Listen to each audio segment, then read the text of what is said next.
আসসালামু আলাইকুম। আমার ভিডিওটি যেখান থেকে দেখছেন সবাইকে আন্তরিক অভিনন্দন। দেখেন প্রবাসী যারা দুবাইতে আছেন, তো তারা এই ভিডিওটি দেখে অবশ্যই বুঝতে পারবেন। যারা বাংলাদেশে আছেন তারাও দেখেন।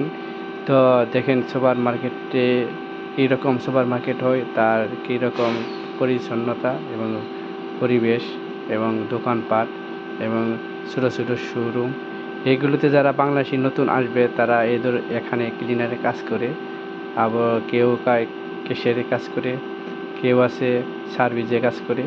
তো যারা সুপার মার্কেটে আসবেন তারা এই ধরনের কাজ করতে পারবেন। ডিউটি হবে আপনার 12 ঘন্টা, সাথে খানা নিজের, থাকা কোম্পানির। তো কিছু কিছু কোম্পানি 8 ঘন্টাও ডিউটি হয়, কিন্তু সাথে 4 ঘন্টা যুক্ত করা হয়, কারণ কি 12 ঘন্টা বেশি ডিউটি হয় না সুপার মার্কেটে। খানা নিজের, থাকা কোম্পানির, এসির মধ্যে থাকতে পারবেন এবং কাজ খুব আরামের। তো এখানে আসলে কাজ করতে পারবেন। আমার ভিডিওটি যদি ভালো লাগে সাবস্ক্রাইব করবেন, লাইক কমেন্ট করবেন এবং পাশে থাকার জন্য ধন্যবাদ।